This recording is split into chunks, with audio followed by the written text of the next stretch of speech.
Welcome to another episode of Shots from the Winchester podcast, where we explore leadership topics from a variety of perspectives. This podcast is brought to you by Greencastle Consulting, your nation's premier strategy execution firm.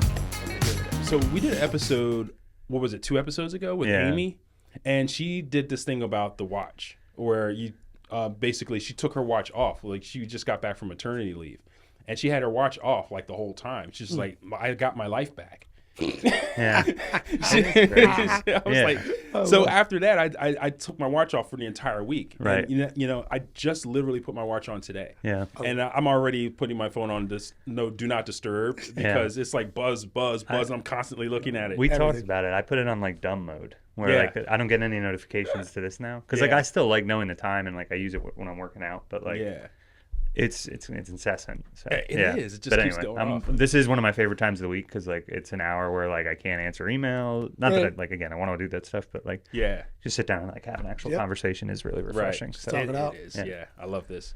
Cool. Thank you for being on our podcast. Yeah. So I got a few things that I wrote down. Let's start this off right. Welcome to Shots from the Winchester podcast, brought to you by Greencastle Consulting. We're back again in the studio. We've got RJ, we've got myself, Al Green. Today we have Jerry Haffey Jr. He's going to be on our show today. He's from Fort Freedom. All right, so I got a little spiel that I want to put out here so we can get people to know who you are. So over the last 15 years plus, Jerry was has successfully developed and implemented effective strategies for management, marketing, operations, fundraising, startups, partnerships, and government relations. He was the president and business development of Ambrosia Treatment Center, a national mental health organization, and a member of the Union League in Philadelphia. He's also the founder and chairman of Fort Freedom. It's a veteran-based 501c3 that assists post 9/11 veterans with struggles with PTSD and suicide. So we're going to get into a deep conversation here. So if you guys are understanding PTSD, or maybe you don't even know, there's some things about PTSD I didn't even know. Like we just had a quick conversation before we came on, where I was saying I didn't know that checking my door 3 times before I go to bed was PTSD. Right. It's like, Exactly. You mean normal people don't do that? Normal people don't do that, apparently. They just go to bed. You don't like plot where the exits are in every room. Exactly. Like, I'm nervous that the My door back is behind is me. to the door. you don't have your back to every single wall looking at the exit. Like, what am I doing? My wife's like, what are you doing? I'm like, I don't know. My hands are soaked, though. I know. It's like, what am I doing? I was like, wait, something's not right. Something's not right here. And you know what's beautiful, man? Is we can laugh about it today. It's true. And it's not that it's a laughing matter. Yeah. But it's really cool to say, I'm thriving and living with PTSD. Yeah. That's cool, man. And I hope we can talk about how that became in my life, right? Yes. And others who are beating this, what I call, like you said, was PTSD, man. Yeah. This invisible killer. It is. It's so, honestly, it so is. And I don't think a lot of people really recognize it in themselves.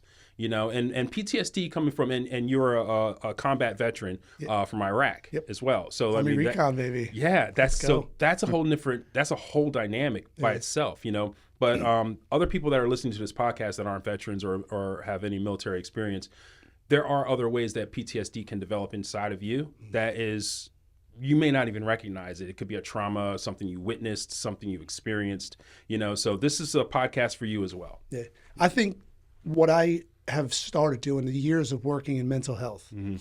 One, it's a beautiful space. Yeah. Because it can be tough at times because you see a lot of people and families struggling. Yeah. And specifically with Fort Freedom, the veterans, right? But then you see the miracles and the transformation, and man, it's rewarding, right? Yeah. It's really cool. Yeah. But you talked about my recon and like my army. So like in 2004, I signed up for the army. I was living right outside of Philadelphia, actually in Bucks County. Oh, yeah. Bucks. So I was born and raised in Northeast Philly. Yeah. In Mayfair. Okay. I went to St. Matt's Catholic School down there, and right before high school, I moved to Bucks, and I lived in Warrington. Okay. So I got a little bit of the skirts of the city, the suburb life, this and that. Yeah. I went to Central Bucks East, and I got out of the high school, tried college for a minute, No. Yeah. Like I do not learn that way. That's okay. Yeah. One semester, not for me. Went and worked as a manual laborer. And I mean, when I tell you, like, I hated it, I was like miserable. So I'm like 18 and a half, almost 19. I'm like, what is this going on? Yeah. My older brother's in the Army. So I start calling him and I'm like, what's going on? Yeah. And I have an amazing older brother. Like, the definition of like older brother, that's Zoo. That's my guy. Yeah. So he coaches me up, tells me a lot of stuff. So he's in the infantry. So me being the little brother, I was like, I'll go Army Recon. Yeah. Little competition. So funny thing we used to do, whenever we would get leave, we would go back and my mom had both the magnets. So she'd have an Army Infantry one and the Army Recon one. And so you knew what son was home last because the other one was on top. Oh, wow. So we used to do that all the time, mess with each other. Yeah.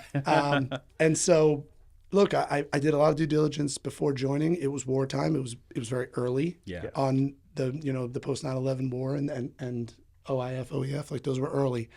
And I got to tell you, a God or like a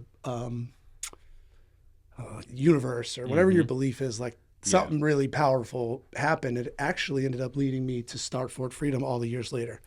So let me tell you this story real quick. I like this story because it's like you want to have like the signs. Yeah. So I finished basic training. I finished job training, and I was at Fort Knox, Kentucky, and I get assigned to 2nd ACR down in Fort Polk. And my gut was like, ugh, like Polk has a reputation in the Army of being a crap hole, basically, right? For lack of a better word. We'll keep it PG today. Yeah. And I go down there, and man, I do not feel good. I was like, it was even hard for me to get there. I flew into Shreveport, ended up being like 3.5 hours away. I got stuck there. I had to call some guy on the base, come pick me up. Like everything with Fort Polk for me was hard to get to. Wow. And so I get there, and day one, the first sergeant and the captain are sitting there, and they're like, all right, look, we're deploying in 35 days. Dang. Yeah. We're going to Sadr City. I've been a soldier for like a minute. Yeah. I'm terrified. Wow. You're right. Broken. I'm like, whoa, almost like immediate like depression. Yeah. Like, what do you mean? Like, I need training. Yeah. Like I don't know my left from my right. So I'm getting up 4 or 5 days in a row up to formation. I have no idea what's going on. Like these dudes are ready. Like they are like, and I am, bro. I'm Jaffo. I'm kind of clueless. Clueless. Yeah. Terrified. Wow. So all of a sudden, like the 5th, maybe 6th day, get up, go into formation, and they raffle off like 15 names, blah, blah, blah, blah. Haffey. You're all shipping to Fort Drum, New York. Bro, I went through the roof with excitement. Yeah. 5 hours from Philly. I can drive home on the weekends, closer to my family. I'm not deploying in 30 minutes. Right. Like I'm not. I go to Sadr City. And if you remember the stories of Sadr City at that time, it was not great. Right. So let's fast forward. 2017. Every year I go on like a retreat to improve myself, improvement, health and wellness, right? Good for you. Yeah. My wife is a rock star. She understands. She's like, do it, take it. It's so good for you. And I choose really challenging things. And I'll tell you this, my wife's been on 2 of them with me, but I get the most when I go by myself. Yeah. Yeah. Because I'm a little like nervous. You're also so focused on yourself. Whoa. Yeah. Like, and I believe it enhances the transformation. Yeah.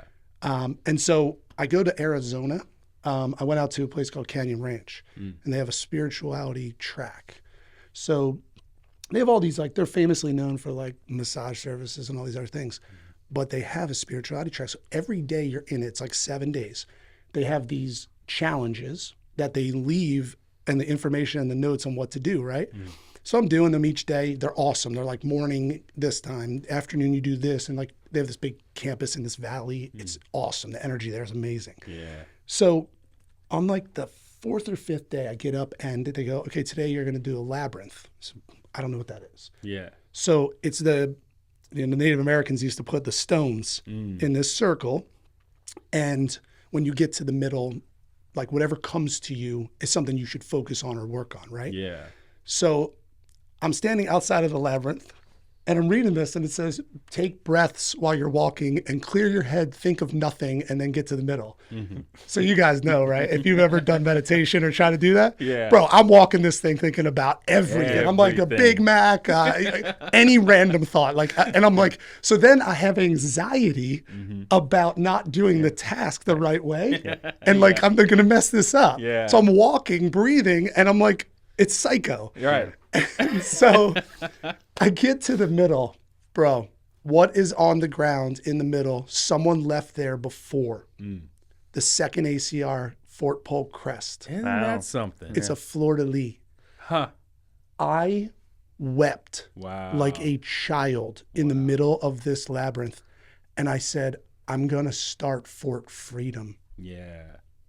Wow. And I did 2 years later. That's awesome. Wow. I knew in that moment that there was signs that God, I'm a God guy, okay? And my thing was in that, why I cried and what I was flushed with was, oh my gosh, you moved me from Fort Polk. I got much more training at Fort Drum. I got like 6 more months. We were a hybrid unit. I trained with the infantry and the recon. Like we cross-trained each other. We went over as a unit of action, which had never been done in the military history. I'm really proud of that. It was cool. Yeah. I got all that extra training, went, served, somehow survived. Yeah. I mean, guys got blown up 8 times. I got shot at. It was crazy. Yeah. Yeah. But I in that labyrinth, it flushed. Like it was like it came through like the clarity. I'm dead sober. I'm not like mushrooms or not. I'm like dead sober. It's in the morning, flushed, and I went, oh my gosh, I got moved, I got trained, I was kept alive, and now I can represent my brothers who perished in war, and I can and I've been on this mental health and substance use disorder. Like I've been in that field for a long time now. I said, I'm going to do a nonprofit for veterans. Yeah. And then I figured out rather quickly, I'm going to call it Fort Freedom. Do you know why we call it Fort Freedom?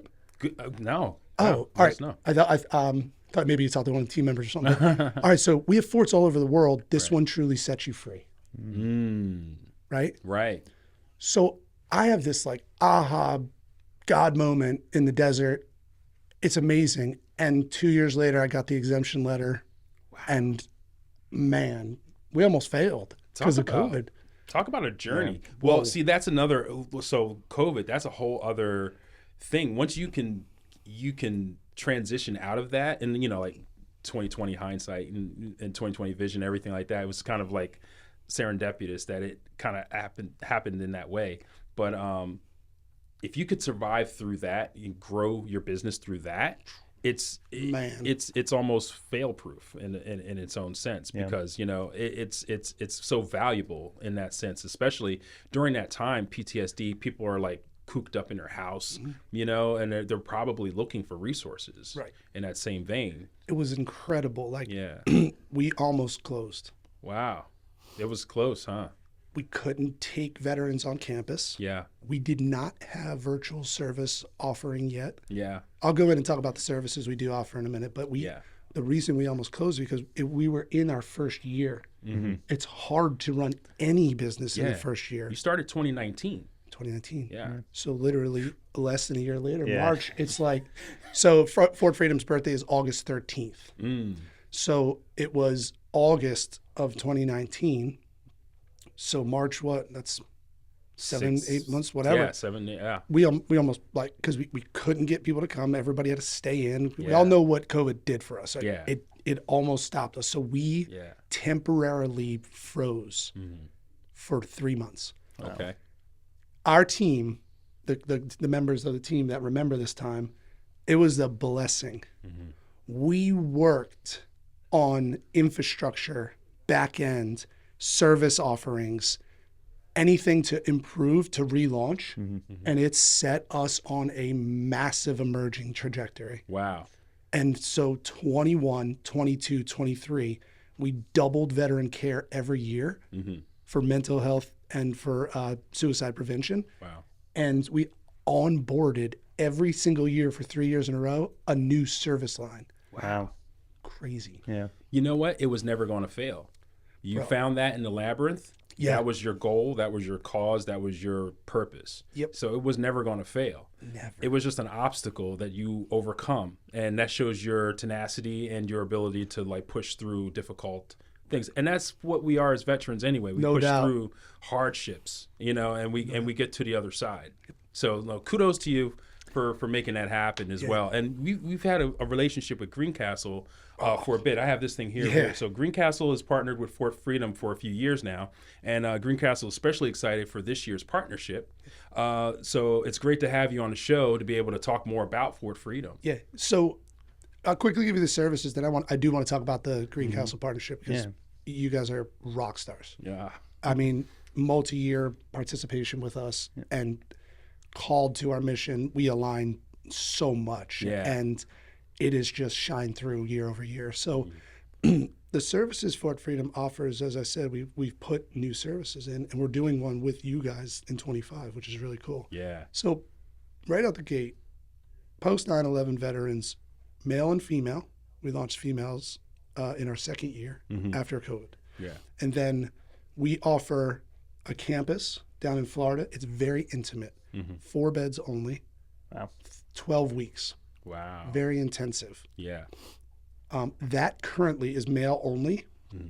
That is your high suicide, like, I'm going to take my life right now, guys. Wow.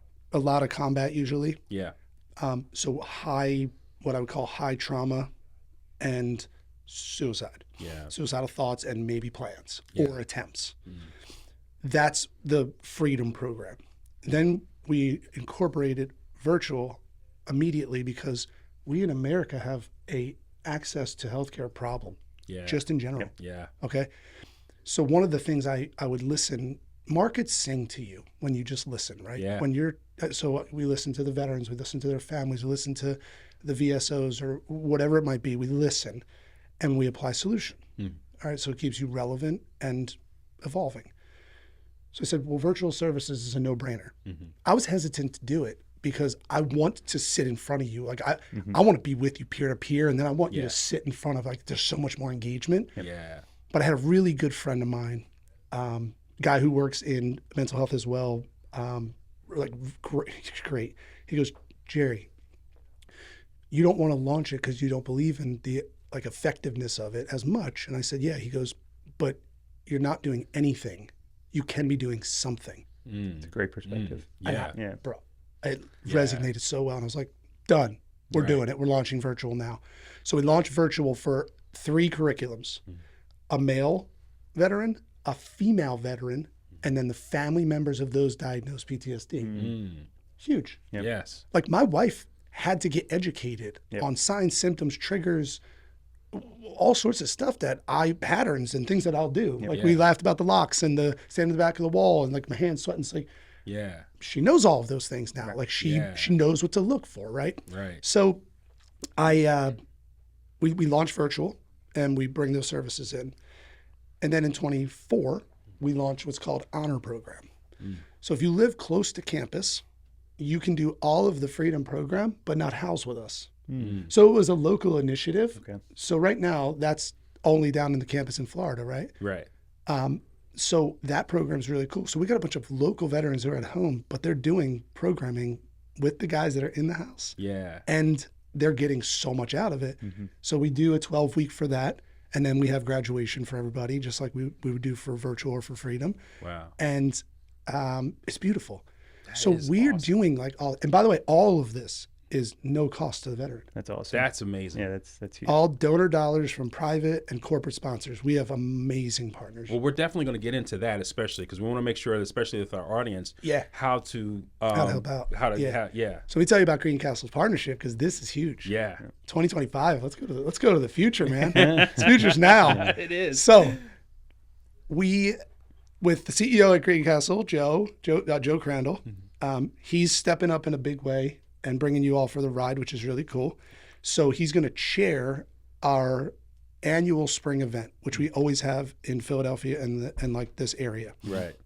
So we're going to have it at V, which is down in 600 North Broad Street. Yeah. All right. And so he's stepping up in that. But moreover so, and equally exciting, is that you guys are going to allow us to have that corner office in your campus here at Greencastle. We're going to put a master's level therapist in, and we're going to call it an outpost. Oh, and so there's going to be a Fort Freedom outpost in Greencastle. That's a beautiful thing, man. Dude, I love that. I mean, so what is it going to do? Yeah. Free individual therapy for veterans, their families. Could be virtual. Yeah. Or we want to get people in. We want to get people in front of and working. And we want to offer that to the community here, because with you all and the community in this area, there's a big presence of veterans. Yeah. So I'm like, high concentration. We need pockets like that. Right. Good partner. I'm like, Greencastle. Holy crap. Joe's like, I'll give you that office today. I was like, whoa, all right, well, I gotta give me a second here. But I mean, guys, like you talk about alignment and like beautiful. So we're really excited about that. That's awesome. We are really looking forward to it. We have an event on that's May 21st. Yes, that's when the gala is the May taking place 21st at V. Yep. At V. And V is a great space too. It's a lot of room there. You got outdoors, you got indoors.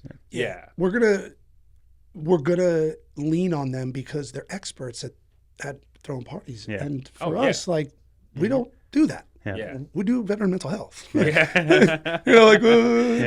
So it's really great to have partners that can handle that for us, because then what does it do? It gives us the opportunity to enhance community relationships and impact to veterans. Like that's what we want to focus on. So we need partners all over the place doing the things that they do, and we trust on them.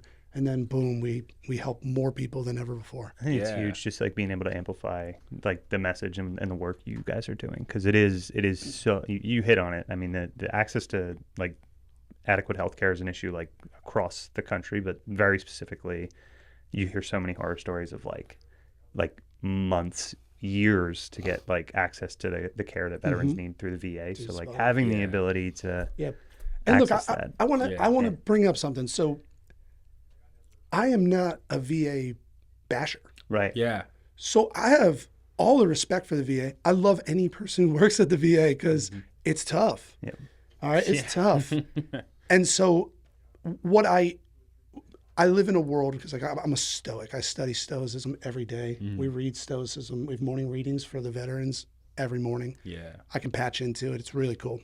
One of the biggest core principles in stoicism is acceptance. So with the VA, I accept what they are and what they are not. They are not, and have admittedly said they're not great at behavioral and mental health. Yeah. Because what's the VA? It was set up to get shoulders and backs and amputees and those surgeries. Like that's what they were set up for. Medicine and stuff.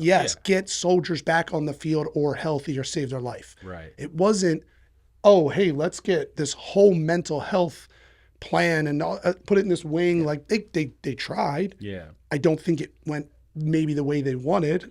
That was a politically correct little answer there. But again, I'm not a basher, because I'm like, okay, they tried. I know the space that I've worked in for 17 years now. Yeah. It's hard. Mental health treatment is very, very, very difficult and very individualized. Yeah. So I've got empathy and understanding and acceptance for the VA for what they are, and I recognize what they're not. Right. So we went and started cultivating a relationship with the state of Florida's VA office, and they were amazing because they said to us, we don't know what we're doing. We need Fort Freedom and others in the mental health space. How can we work together? Nice. Oh, man. Yeah. It was amazing. Yeah. And now they're doing it. Like they're saying it and doing it. So we're going to do the similar thing. I met with Joe Crandall, your guys' CEO, and another ambassador to Fort Freedom, a guy named Chris Drum. And we are going to go after the state of Pennsylvania and work and align on this master's level therapist here because we want to show that it works, show that it's good for the community, show it's good for the state, and find the right partners in the state to hopefully run, show proof of concept for it, and then expand it. You know what? Besides saying thank you for your service, because thank you guys very much for your service, but thank you for your continued service. Cool. And helping veterans, especially with PTSD, especially people who may not understand that they have this in this area. I mean, you're in Florida and you're looking to move this along. So I'm imagining you want to try to push this nationwide as well. Yeah. So we took our first meeting at the end of 24 in DC. One of our board members has a really strong firm there that we will, in time, when we're ready, align on a more national opportunity. Yeah. Do I know today what it is? No. And I'm okay with that. Yeah. Because markets sing. Yes. Right? Yeah. Yes. So, one of the things I want to go back to, if it's okay, is, I want the audience, and I every time that we talk now and we get the opportunity to have engagement, I'll talk about real PTSD. Like what's actually happening. What is truly happening. Yeah. Yeah. We did a panel. I was talking to you before we started, right? And I did a panel at the end of the year last year at an event, and I had 3 veterans sitting, and I was the administrator, so I was lobbing questions to them. And we specifically wanted folks to leave really understanding PTSD at the depths of it. Yeah. So I'm going to share a couple quick stories on two of the guys. So one guy was a victim of divorce. So divorce is a very high rate amongst PTSD veterans. It's like through the roof, right? I don't want to say a number that I don't know, but it's bad. Yeah. And so he said in front of all these people, by the way, what bravery, holy crap. Yeah. By the way, at Fort Freedom, vulnerability is bravery. Vulnerability is bravery. That's all right. So redefine that. Yeah. Like you're not getting anywhere until you really let that be the guide. Yeah, wow. I love that. So this guy is the guy that I'm talking about. I'm telling this story about divorce. He was my roommate in the military. Yeah. Super close to me. His nickname's Pepper. Amazing dude. He got up there and he said PTSD was the reason and the cause of me being an absent husband, an absent father, and causing me to have the problems I have with my family at this time. And it was like awesome. And it was like deep. It was cool. Second guy, multiple tour guy as well. He told the story of how he got to Fort Freedom. So we got a call. Our CEO, who's my brother, is a veteran. Awesome dude. He gets a call. There's this guy, Chris. Heard about us from the VA up in Tallahassee. Guy lives in like Tampa area. Just his wife is on the phone with Zoot. She goes, I just pulled my husband from hanging himself. Wow. And we need help right now.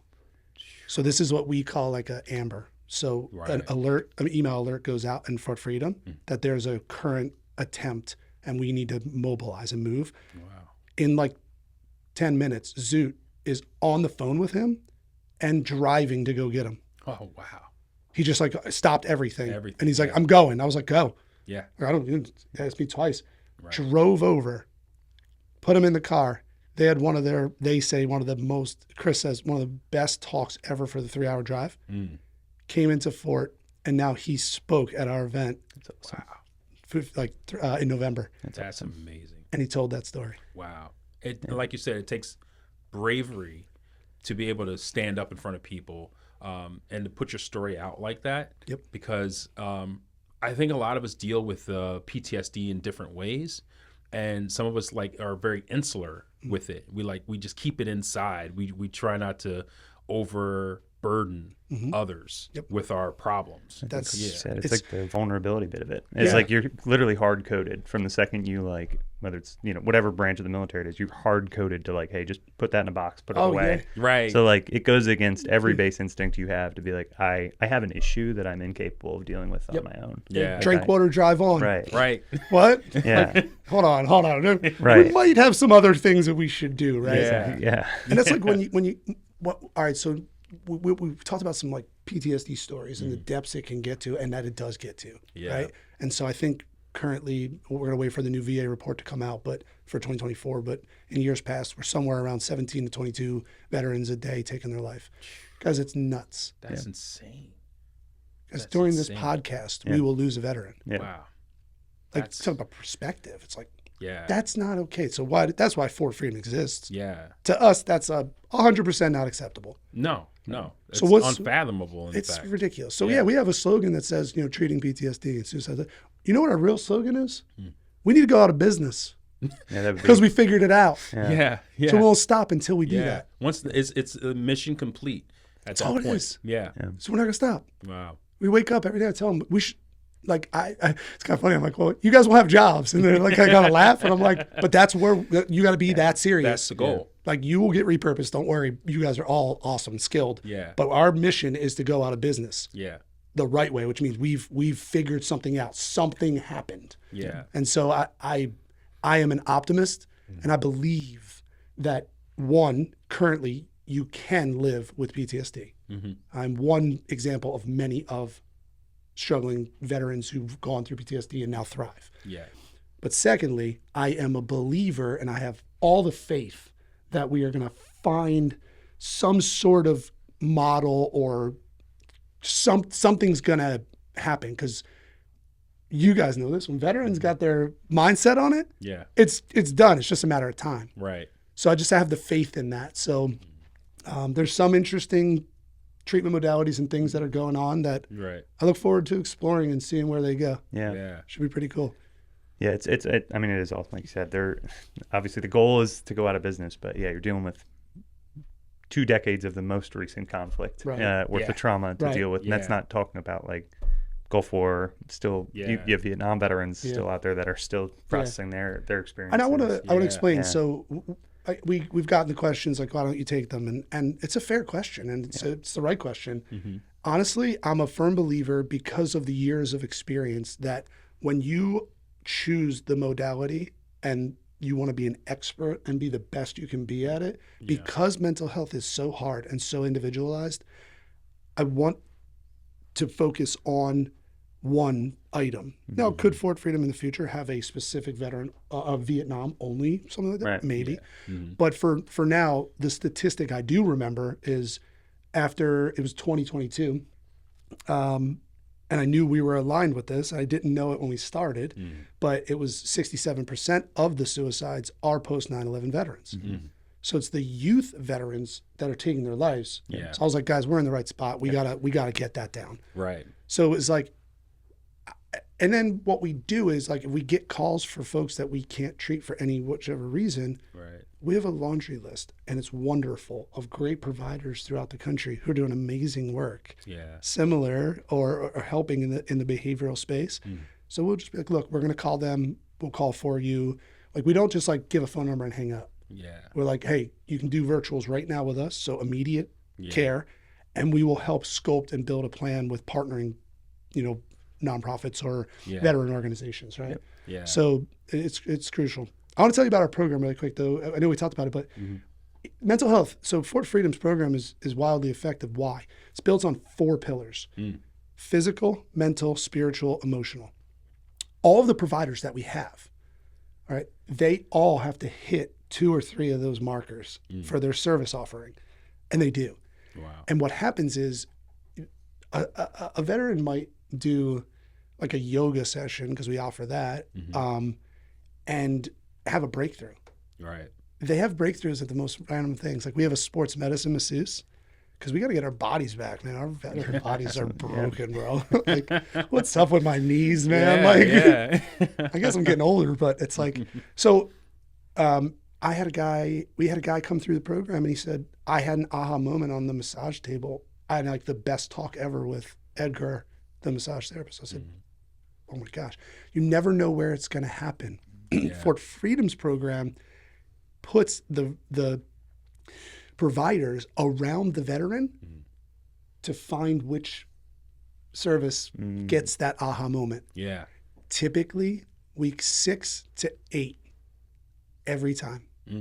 We had one guy I remember still, maybe a couple, but like week 10 was really late bloomer. Yeah. Some of them get it a little earlier, but in that 6 to 8 week window, and you're really doing self-work and you're really pushing and you're doing the program and you're grinding it, you will have that aha click moment that I can thrive with PTSD. Wow. Yeah, the holistic approach. I feel like that's so huge, just because so much of, I mean, it's probably just symptomatic of like healthcare in general is just like treating the symptom like in a singular, like the quickest way possible. Like it's typically medication. Right. But like evaluating like, hey, you know, like in most cases, I'm biased. I'm a physical activity type, but like, yeah, I've found in my experience with folks who are dealing with that stuff that like if they're a little more active, suddenly their outlook like typically tends to peak in all things in life. Like, you know, hey, I'm confident I can do that thing, so maybe I can attack this challenge. I agree. Yeah.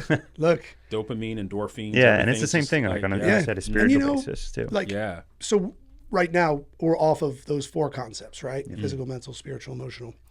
But it's interesting. So like, I'll ask you guys, maybe you have thoughts, if it's okay if I ask you guys a question. Absolutely. Right? All right, love that. So what do you guys think about like microdose or like the mushroom stuff that's going on? Because in our world, we get a lot of pressure from the veterans that come through, the family members, and then other people in the country. It's a really high conversation rate for us right now. We're not doing it at this time. Yeah. But it's something that comes up a lot, and I'm fielding a lot of like calls and questions about it. And I'm not sure. I'll tell you quickly, like I have microdosed. And it's been wonderful. I've never done a macro dose. Like I've never done the ayahuasca, the heroic or the other stuff. Like I'm a little apprehensive. But the microdosing is great. Like I really get the thing that I want out of it. I want to say this though to anybody who would listen to this, and I don't take it because I need to take it to get better. Right. I take it because I want the benefits of like the clarity for my self-improvement. Right. There's a difference there. I don't believe you should take any substance because you need it if you're not doing the core work. It becomes a Band-Aid. Yes. Yeah. Because if you're not investing in the basics of like morning routine, some sort of higher power, meditation, breath work, like if yoga, some exercise, if you're not doing like a few of those things and you're really not, don't just think I play in Call of Duty for 8 hours, I'm drinking too much, and then I'm going to take mushrooms and I'm going to be great. Right. Yeah. Like I think you just nailed it. That's exactly like the outlook I have on it is like, hey, if you are doing that like 80% of the time, you're doing the right things, you're sleeping, you're exercising, your diet's in check, you're, whether it's spiritual or, meditative, or you're doing some kind of like mental practice that like helps you be as clear of thought as you can, and you're still finding you're coming up short, that might be the time to like explore that maybe in I think probably a guided environment. 100%. Yes. I definitely like a shaman, right? Like, right. Like by the way, why is that word always funny? I know. Every time I say shaman, I laugh. Yeah. Because I just like envision like, I don't know. If your mushrooms are... it's like what was that? Mike Myers when he's looking at the guru. I'm like, I always think it's like some weird dude on a cow. And I'm like, and then it's like gets into like the hippie stuff. And I'm like, what am I doing? But then, bro, it usually ends up being absolutely awesome. Absolutely. Right? Just to target that a little bit, talking about like hippie stuff, it just needs to be redefined. Yeah. I think that like microdosing psilocybin is probably one of the things that I think a lot of veterans who are dealing with especially extreme PTSD have found a benefit from. And it's not something that you have to take all the time. No. You can, but it's not necessary. You could have a guided experience,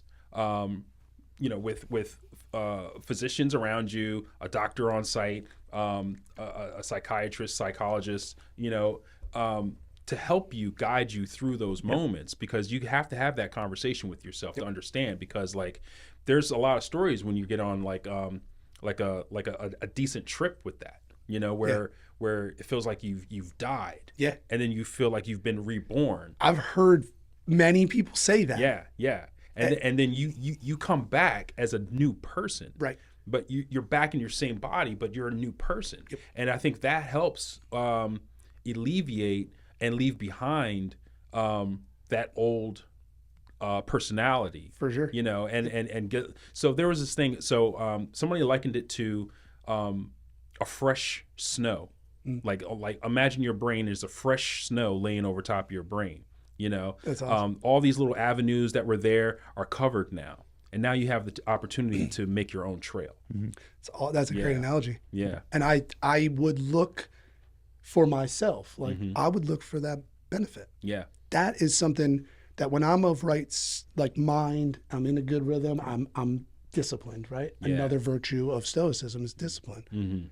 Right? I used to hate discipline. I didn't even like the word. That's the word, yeah. I didn't. Now I love it. Yeah. Because I have to love it. Yeah. Right? If I want to genuinely be the man that I want to be, I want to be the father, I want to be the husband, I want to be the friend, all of those things, right? I have to start with me every morning. And so I'm big on morning routine. Yeah. Huge. Because every day you're performing. Yeah. So I pretend it's like I'm getting on stage. Like I'm going to do the podcast today. Yeah. You bet your ass. I was up this morning. Sorry. But doing what I was doing. Yeah. Getting ready for this, wanting this conversation to be one of the best conversations I can have. Yeah. Because I want to live that way every day. Yeah. Who's your hero? My dad. Honestly. Yeah, What about it's you, lamely it is my dad. Yeah. My dad is like a home contractor. Yeah. Like just grew up like working so physically hard, and like I saw that every day. Like my dad coming home physically exhausted, or like in the summers in between school, like I would work with him. And I'm like, 14, 15 years old. I should be like literally in the peak of like my physical condition. And, Yeah. Right. and he is just whipping me up and down. Like he's carrying stuff like full packs of lumber up a ladder, or like a cast iron tub, and he's like, "Hey, pick up your end, dude." Yeah. So just seeing it every day, it's truly like cheesy sounds like that's who I model my life off of. Yeah. So this is where I yeah. get to do. I do some speaking, and I love doing it. Yeah. And it's around like leadership and growth and self-improvement, because I put myself through the ringer, man. Like I didn't love discipline. Trust me, I was not the guy. Yeah. My hero is myself in 5 years. My future self. Okay. All right. Look, my dad, my mentors. I'm with you. Yeah. But first and foremost, true self-love. Hippie statement, but true self-love. My hero is my future self. Yeah. That is one of the most motivating and disciplined, actionable things that I can say to myself. Because I can sit here and go, guys, in 3 years from now, I'm going to be like, oh, Yeah. you guys are going to be like, dude, this dude Jerry's killing it. Yeah. And that's not ego. It's not cocky. No. It's confidence, Yeah. self-love, and belief and faith. Yeah. Like that's what that is. And when you're healthy and those are the motivators, man, I'm unstoppable. Right. You can't stop me if I'm going to be this disciplined. The only thing that will stop it is if I slack off. Right. Yeah. So it's like, it's funny. The playbook is actually relatively easy to understand, really hard to execute. Yes. Yeah. So I'm like, I'm up for the challenge. Yeah. So it's like, I ask folks that question because I want to guide them down to this point, right? You think about like one other exercise, like rate yourself 1 to 10. 10, you're amazing. 1, you're not so great. So like what number would you say? Oh, I always put myself way up. Wow. I'm pushing 11. Good for you. Great. I love it. Yeah, that's funny. Yeah, I don't know. Maybe an 8. I try to love myself. I love it. I try to do that because like if you can't do that for yourself, you can't do that for others. Right. And you can't honestly say that Really you're good perspective. Yeah. That's why I'm always happy. I always try to come in happy. I try to come in with a smile, because like I want to put that into others. Yep. Because there's a lot that we could fall into. There's a lot of like negativity in this world. We're like, there's lefts, there's rights, there's like, there's always been that. But if we're sitting here, trying to be peaceful, with ourselves, and understanding and forgiving ourselves for things that we maybe have done in the past that, we regret, but, you have an opportunity while you're alive still to be able to change that and to be able to be a better person for someone else. You know, maybe you didn't do that person right, but that was an experience of maturity that you just went through. Right. So now you have the opportunity to do that right thing for that person, you know? Yep. So you got to keep moving forward with that guidance of self-guidance, you know, and putting that and imbuing that into other people that are around you. I love it. Well said. Yeah. I love it. What you got? Man, I feel like I like to leave some room for improvement. I'll do like the, you know, soft 8, and then like, hey, I feel like I got some more in the tank here. Yeah. So there's a exactly. again, there's an exercise that I was taught by a mentor of mine who's a veteran. He's a great guy named Tim Goring. Awesome. And he took me through this exercise. Asked me the same thing. I said like 7 or something like that. I was like, yeah, whatever. I'm a 10. So my answer is the same as you. Yeah. Now, here's what he taught me. So it's called IR theory. And my I is a 10 all the time. That's me. You said it very clearly. My R are my roles in life. And I'm allowed to give different numbers to those and audit myself. So IR theory, I am a 10. And I back that by the belief and the self-improvement and the self-love and the worth and all that. It's impenetrable. Yeah. You can't get through that. I'm a 10. I love myself. Now, I might be as a role as a father or the founder at Fort Freedom or as a son or as a husband. I'm allowed to write those down on a piece of paper and give myself, oh man, I'm a husband. Maybe I'm like a 7. I probably should do this stuff she's been asking about, you know? And then it's like, as a dad, like I rate myself. You're allowed to rate yourself on those, but it only works if you love yourself the way that you just described you do. You're an 11. I love that answer, right? And I always said, like, if somebody, I'm like 7, 8, whatever. Like I did it. Now I'm like, look, individual, me, Jerry, I am a 10. I love myself because God made me the way that I am. Yeah. And I accept and love that, right? Right. So then it's like, now my roles, that's goals. Right? Right. Yeah. How can I improve at the roles that are in my life that I love and I want to be? I want to be these things and I want to be good and healthy and happy at them. So it's IR theory. It's a fun, fun exercise. Yeah. It's one of those things too. It's emotional maturity along with it, because there's a value of experience that you go through. And we talk about leadership on this podcast oftentimes, and a lot of the leaders that have been on the podcast have talked about failure and how failure informs their balance for better leadership moving forward. If you don't fail, if you're constantly winning, you don't know. Yeah, we're not playing the right game. Yeah, at that point, right? Honestly, I'd be miserable. I'd be miserable. It's funny you bring up the word failure. So I do not believe in failure because I learn in everything. Yeah. I believe that we are born and we learn and then we pass. Yeah. Let's say we all went to the closest, nursing or hospice, something where there's a core group of older folks kind of on the end of the ride. Yeah. And we went and we all walked in the room. We went into like 10 rooms. How many of those 10 people you think would tell us if we said, hey, do you know everything? Yeah. They'd laugh at us, right? Yeah. Almost every single one of them, unless they're like a narcissist or egomaniac. Like, I know it all. What do you need to know, son? I'm like, I don't. All right, hold on. But if we go and audit that, right? Yeah. So what does that tell us? That tells us that like even the wisdom and the age and that population on the way out is still like, I don't know anything. Yeah. That means that like, why am I beating myself down as a 40-year-old man? Like I'm supposed to know all this stuff. Right. I'm not going to be led that way. No. I'm going to be led in a way where I do not believe in failure because every day and every minute is an opportunity to learn. Yeah. So I'm like, man, this is amazing. So the only time that I believe, and actually Chelsea from the Fort Freedom team said this to me yesterday. She goes, well, the failure, she's like, the only time that I really believe in failure is when someone has the potential and they quit. Oh, yeah. And I was like, you're right. Yeah.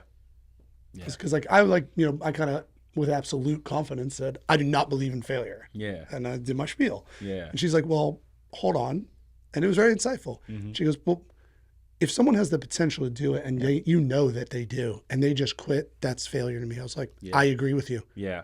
So it's like, who do you want to be? Yeah. Because every single time I want to be the guy who's learning, and finding the beautiful moments and opportunities. Yeah. Right. Yeah. So it's interesting. This is a little offbeat, but I'm a leader of a racing league online. Cool. And it's just like a little racing game thing. And I lead this team.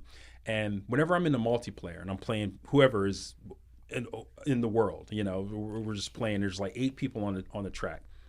I'm killing it. I'm running through. I'm getting like first, second, whatever. At the bottom, at the end, I go to the leaderboard, and there's 1 to 3 people who remote disconnected. They quit. Just quit before the end of the race.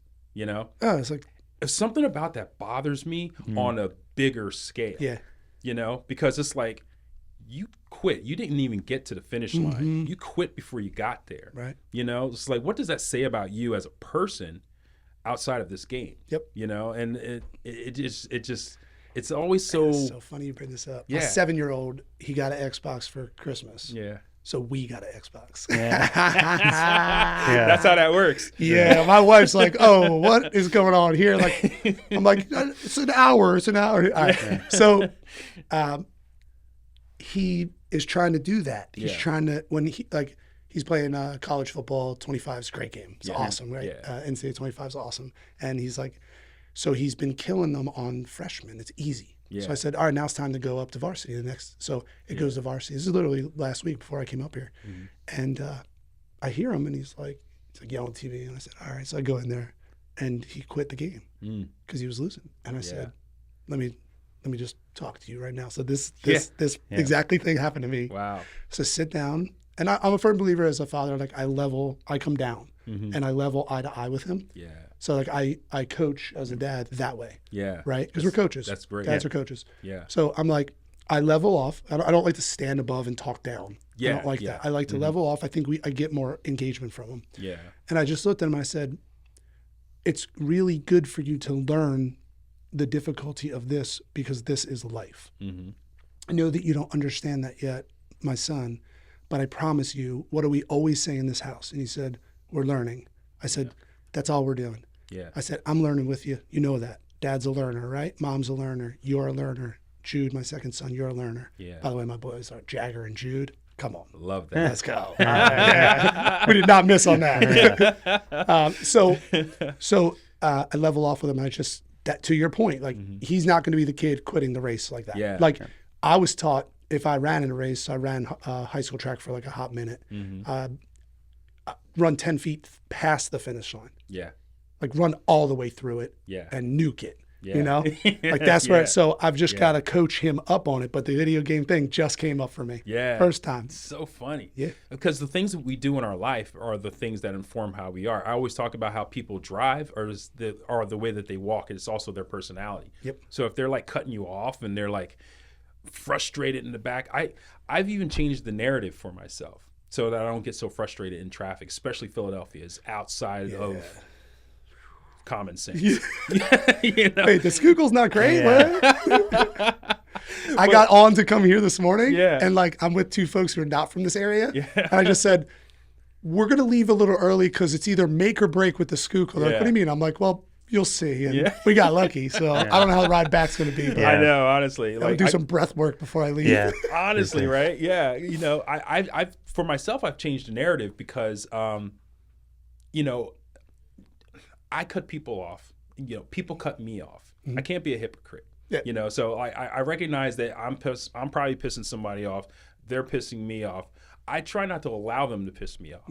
I changed the narrative to say something like, well, maybe their friend is in the hospital and they're dying. They're on their way to the hospital right now, and they need to be in front of me right now. So that's fine. You know, like let them go.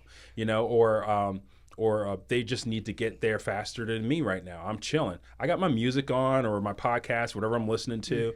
I'm chilling. I don't need that energy. I don't need the negative energy. Right. You know, so I try to change the narrative. I think that helps me with PTSD as well. Because if I can change the narrative, then I don't have the same feeling or the same I don't contribute the same value to it. We allow it to take over us, to take over our personalities, to take over who we are as people in those moments, and we don't think about how much control we actually have, over the narrative itself. So I think that's what I do a lot.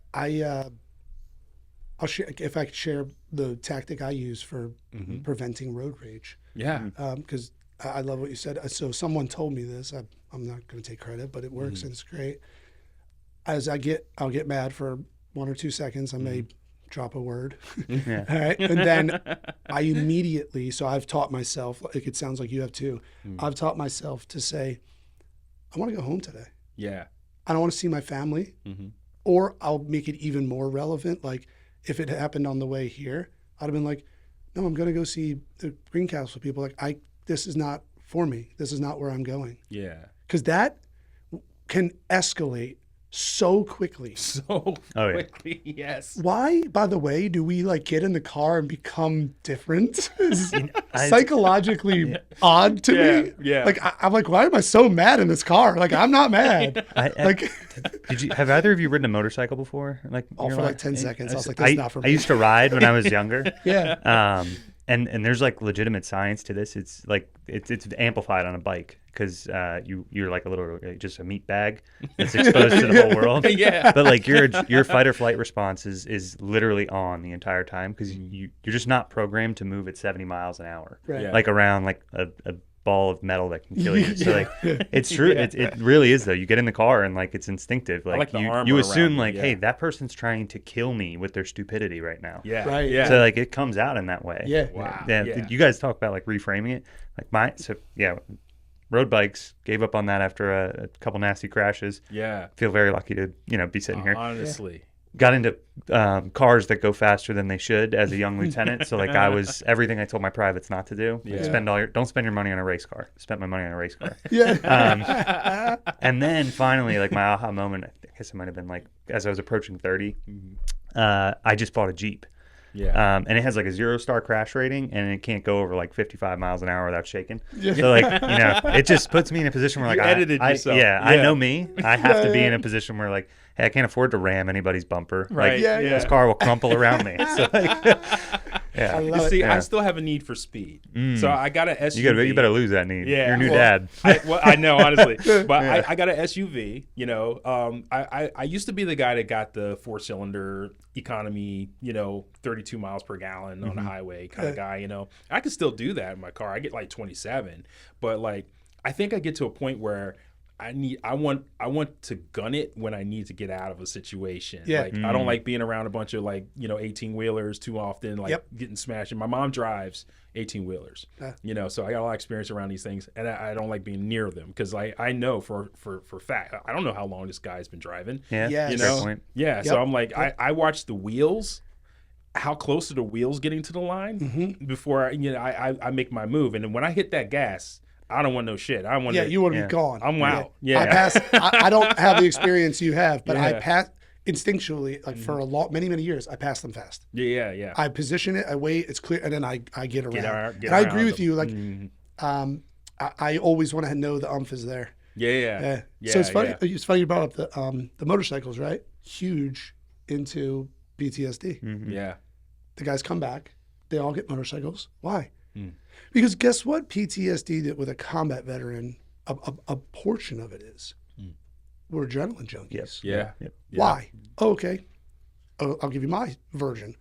I went on 35 killer capture missions and 150 joint patrols in 365 days. Wow. So I am completely addicted, sober Yeah. to the euphoria. So I've spiked naturally my dopamine. Yeah. Why? Because it's inevitable that you're going to spike your dopamine when you are knocking on someone's door to hunt them. Yeah. Because that's what we did. That's what we did. Yeah. We raided people and we went in and we don't know what's on the other side of the door. You want to get a dopamine? Go knock on someone's door and not know what's on the other side. Yeah. Yep. And run in there with a gun. Yeah. That'll get you spiked. No, yeah, real heart rate. So quick. now what happens Yeah. is you like that. There's a reason after every raid you sleep like a baby Yeah. because you crushed your energy because you went into the euphoria and you love it. Yeah. And the reason that I can say I was a good soldier was because I was good in that euphoria on it. Yeah. We're not missing a beat. We're moving and grooving. And so when I come home, we chase that adrenaline again. Yeah. So it's like drugs, alcohol, women, motorcycles. Yeah. Why? Because they go fast and you can feel that euphoria again. Yeah. And so we talk a lot about that with the veterans who come through Fort Freedom. Yeah. I'm like, you're a adrenaline junkie. What do you mean? You'll see. Yeah. You're chasing nothing. You're chasing a euphoric high. You're trying to get that feeling that, say they call it like numbing or whatever. It's because when you're in it, and when I would be on these raids, like I can remember feeling really safe, which is gnarly. Yeah. I'm in this dude's house, like chasing him on a roof, like at gunpoint, like. Yeah. But it's comfort. It's like because it goes that when you reach that peak, you are so it's like a machine. It's like you go into a different place. Yeah. And it's comfortable. I like it. It actually it's making me smile right now thinking about that experience. Yeah. Yeah. So it's very interesting that we're treating adrenaline junkies who get off the motorcycles. No, absolutely. It is. You're so turned on in those environments that like every moment you like straddle this line between like, is this the step that puts me like a step closer to life, to death? Like every little movement and thing in your immediate environment is getting overanalyzed in your brain because you're right. Like you are just you're at everything else shuts off. So it's so hype. even like and it's great. Like again, I don't have any like combat, like direct combat experience, and the convoys that I went on in combat zones, every moment of it I was like, is this the moment? Like is this the intersection? Is this the one where like I'm gonna check that box? Like right. And it's still just like it's hardwired into my brain where like that's there are still those moments like you said where I'm like I'm thinking about it now, like an up armored Hilux, and I'm like, this is awesome. Like can't wait. I got hit. I was walking, we were on the western bank of Baghdad, and we were working together with the Marines in Fallujah, and we were trying to stop infiltration of terrorist cells, communicating and exchanging weapons and bombs to each other from Fallujah to Baghdad, Baghdad to Fallujah. We were a thorn in the terrorist sides. They did not like us out here, so it was a massacre. It was bad out there. Yeah. And it reminds me of this mission where I got out of the truck and I was walking down, and it was like a 4-lane highway.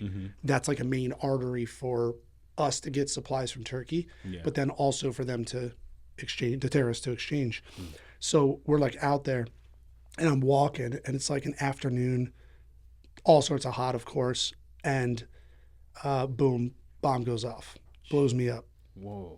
I get thrown into, there's like in between the 4-lane highway, just like we have here in America, like it's like like the grass and like whatever median, like So my sergeant, Sergeant Mac, guy's a legend, kept me alive. Unbelievable. Yeah. I wake up, he grabs me by my flak vest, pulls me up. Guys, I think I'm deaf. So do you remember the opening scene, Tom Hanks in Saving Private Ryan? Saving Private Ryan. You know when the ringing. All right, so I always say to folks, if you want to know what it sounds like to get blown up, just watch that scene, because whoever did that sound, they nailed it. They knew it. Nailed it, because that's the tinnitus I get now randomly. Yeah. I'll just get it. And by the way, if you have tinnitus and you're listening, just do 3 or 4 really deep breaths, and it'll go. The ringing will stop. Okay. Every time. Okay, that's good. Point. Immediately. Clip that. Yep. Yeah, for sure. That's going in. Yep. So the Hanks scene, so that ringing. So but it's in both my ears, and it's like overwhelmingly loud. I can't hear. My earplugs fell out. It was crazy. Wow. And I'm like disoriented because I just got blown out. Like, yeah. I'm counting fingers. I'm like, oh my gosh. I'm like, and I can't hear. Yeah. So my sergeant realizes I can't hear. Even in the euphoria, I'm paranoid. I'm deaf. So we are now running up a hill to this small village because we believe the trigger man was up there. We're running up this, guys. It's like blaring. Yeah. Like, and the Humvee's like right next to me, and the gunner's like popping off some rounds. We're going in on this town. Yeah. Like you blew us up. Right. There's nothing else out there. Right. Like it's desolate in that like little tiny. So we get up there, this, that, whatever. And this was crazy. So I was in that euphoria, and we're pulling all the families and all the people out, and we're putting the women and children off to the side, and we're laying the guys down on their bellies, and we're zip tying them because we need to X-spray. Did you guys ever hear X-spray? Mm-hmm. It's what it does for the listeners though. You're like, you spray their hands, and if they have bombs or if they touched a bomb or anything like that, shows up like bright pink. Yeah. It's like you're the one. Yeah. All right. So, but here's this really cool. So I can't hear. No, that's not cool. Can't hear, but I have this like euphoria, and I know out of the 8 guys, I know already who it is. Huh. And I go to my sergeant and I go, it's that guy right there. Yeah. No sign at all. Just wow. Euphoria, doing it so much, understanding. I felt his energy like beaming off of him. I was like, it was horrible. He's like, because he's caught. Yeah. And no eye contact. They're all looking down. So it wasn't like I got him on the eyes. It was, I could feel it. And I said, that's the guy. So we X-sprayed him first. Wow. Guess what? Boom, him. Boom. That's crazy. It's that combat telepathy. Also, he was not my friend. No. No, I did not. I did not enjoy his company. Yeah. I was like, you tried to kill me, man. Right. Like, yeah. This is not a good scene. But you know what, guys? You know what we treat a lot, and a lot of folks over the years told me, like, it's, you got to work through. Like, I had to work through that day, right? But what I figured out in that day, what was the most traumatic thing that happened to me? You'd think the bomb. Yeah. It wasn't. The most traumatic thing was seeing the women and children and the babies like crying and terrified because we're raiding their town. Like, like we're just doing our job to like live, right? And we're doing our job. But what I took back from that and what I had to really work through at individual therapy level was I have the core memory of this lady holding her baby, and like, we're not like very nice to all these people. Yeah. And so when you come home, you're like, I would reflect on those things, and it makes me sad because I'm like, I did this, right? And like, it's things that I had to work through. Those traumas. I never thought, even when I was going to start to get help, I think like, oh, well, I'll talk about like each time I got blown up and we got shot at, or if we killed a guy, or if we, like, I'll talk about all that. This is going to sound crazy, right? Those were kind of like surface. Yeah. The real was the women and children, the things I saw, the things that were happening. I'm not going to talk about them right now, but I'm telling you, it was really bad.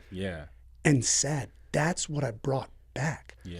Watching the Shiites and the Sunnis fight each other was some of the stuff that I brought back, which was horrible. It's brutal. We roll up on things that happened, and I'm talking like bad. And it's not all like guys fighting. It's not. It's women. It's children. It's horrible. A lot of it's aftermath. So that's what you come back and you really got to work on. So at Freedom, we understand that. You're an adrenaline junkie, but we got to dig. What does that mean? We're going to talk about some of the surface, and I know you're going to tell me the surface stuff. But who are you going to confide to and really dig?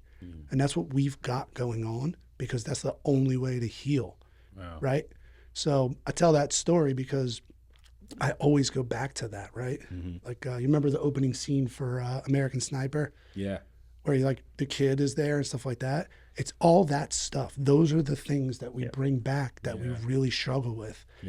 And, I'm a believer, optimist, that like we can continue to change the world. And I am wildly thankful for being an American because I have seen living in Iraq. Guys, I have seen that. That is, you want to talk about, you want to have some gratitude today?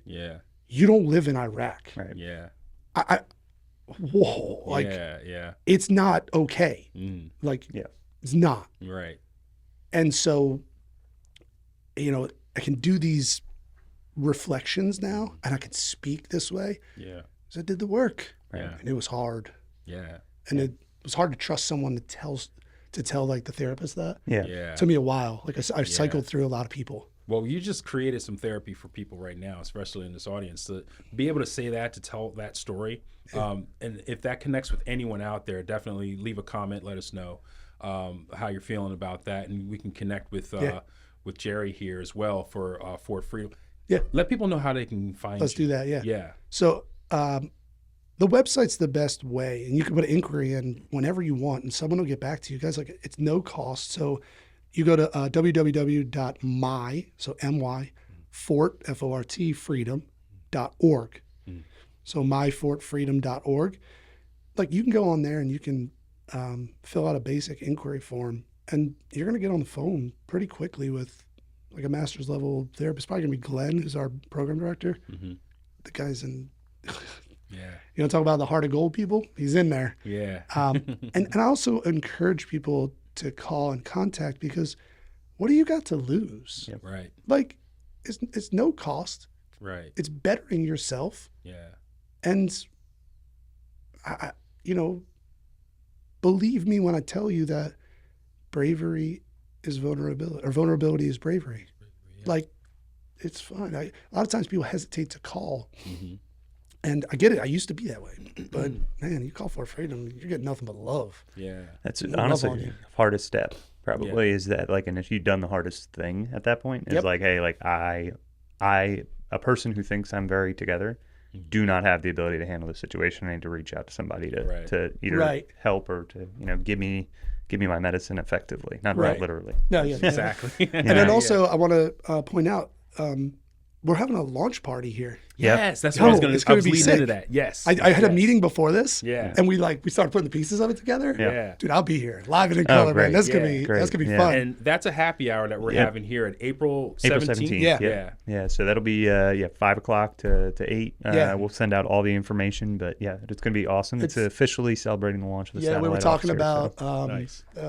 Mike. I guess he's like the food vendor guy, stuff like that. So we're gonna work with him, and that's gonna be cool. And then it's the official launch of the outpost, the Fort Freedom outpost here, which is going to be that master's level therapist. Yeah. I mean, I couldn't have had Fort Freedom couldn't have a better partner, because it's so relevant. It's so right here with all the veterans you guys employ. Yeah. It was like 1 + 1 = 2, man. Sometimes it's that easy. Yeah. Sometimes like the universe, it truly does. It just works out that way. Where it's literally so essential, the work you guys are doing. Like you said, it's there are a lot of veterans out there that either aren't ready to get the help they need or aren't able to get it for whatever reason.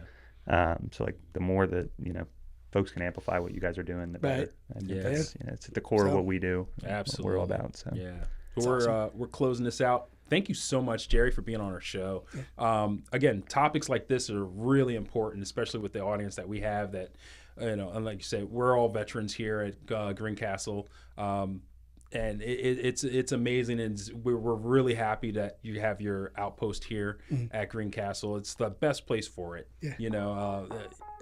We just thank you so much for, again, your service and your continued service. Thank you. This was amazing, guys. Yeah. Really fun. Yeah. Thank you.